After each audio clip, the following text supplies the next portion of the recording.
Good evening, Minister. Thank you again for seeing me.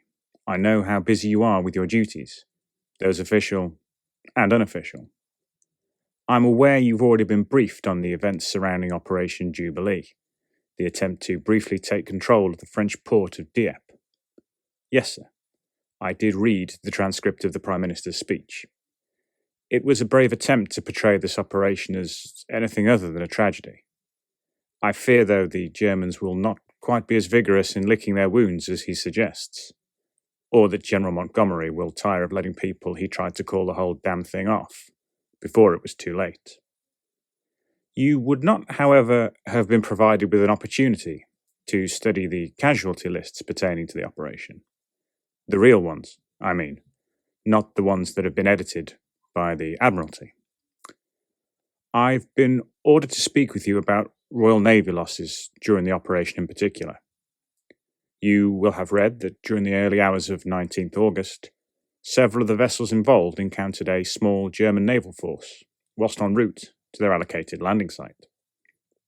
There was a brief exchange of fire, and a number of casualties were taken. Whilst this is factually accurate, it is not, however, entirely truthful in nature. At the extreme flanks of the naval flotilla making the landings, the Royal Navy had deployed a number of destroyers to provide screening against possible German counterattacks. Shortly before dawn, contact was lost with one of those destroyers, HMS Ellice. With the events taking place in and around the port taking precedent, there were insufficient resources to commit to re-establishing contact with the missing vessel. Indeed, it remains a matter of contention. The First Sea Lord would not commit additional battleships to support these landings. It was only a number of hours later, as the fleet withdrew from the French coastline, that the fate of the missing destroyer was confirmed. We've now learnt that at the same time as the naval action to the northeast of the fleet was transpiring, HMS Ellice was covering the opposing westerly flank of the operation. At approximately 0400 hours, the ship was brought to a sudden and unexpected halt following some form of impact or collision to her stern, which apparently incapacitated both of her propellers. Conscious his ship was now exposed to possible attack by the enemy, Captain Chater ordered divers be sent down to analyse the damage, with the rest of the crew ordered to stand by at their battle stations. Shortly after the divers disappeared into the water, the stern of the ship was again shaken by a further violent impact, with reports emerging of flooding to the vessel's rear compartments. At this stage, all of the ship's electrical systems were found to be inoperative, and there were clear sounds of disorder and fighting beginning to sound out throughout the lower decks. Acknowledging his ship was likely lost, with assistance from the rest of the fleet unlikely, Captain Chater then passed word for those crew members who were able to abandon ship. He then personally led the ship's marine detachment down into the vessel to assist in removing the crew members who could not be accounted for. Only 2 of those marines would return and make their way to the departing lifeboat, sir, one of whom would later die as a result of the wounds he'd sustained. The other described their party having been attacked by some form of enemy frogmen or divers, wearing reinforced armour, carrying a combination of projectile weapons and bladed articles.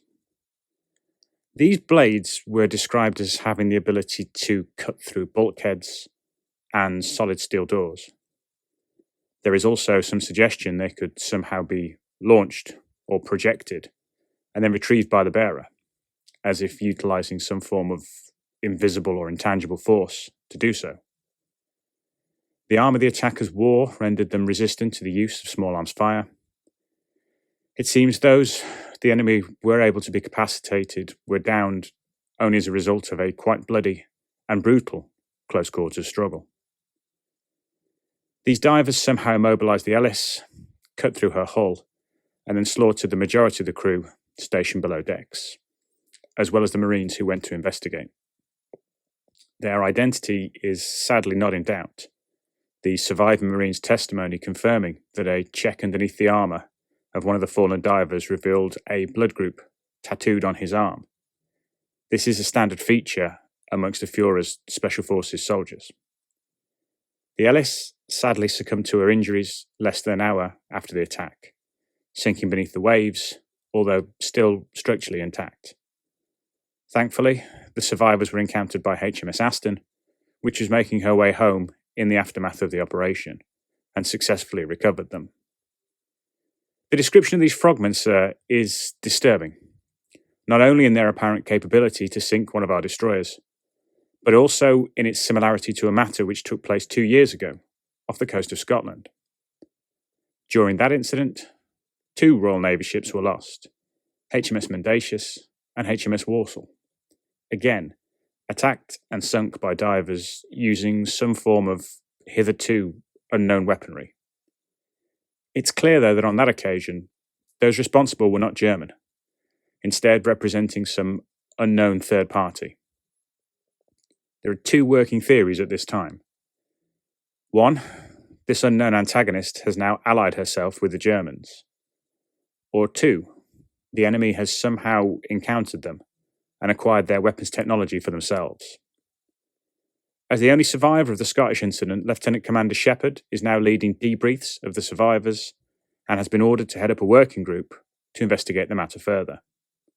I would anticipate he will brief you, sir, when he is in a position to do so. No, sir. I must admit I'm not entirely sure of what the use of the term third party in this case means. Mer people, sir. Well, I believe Commander Shepherd would be in a much better position to answer that question, rather than myself.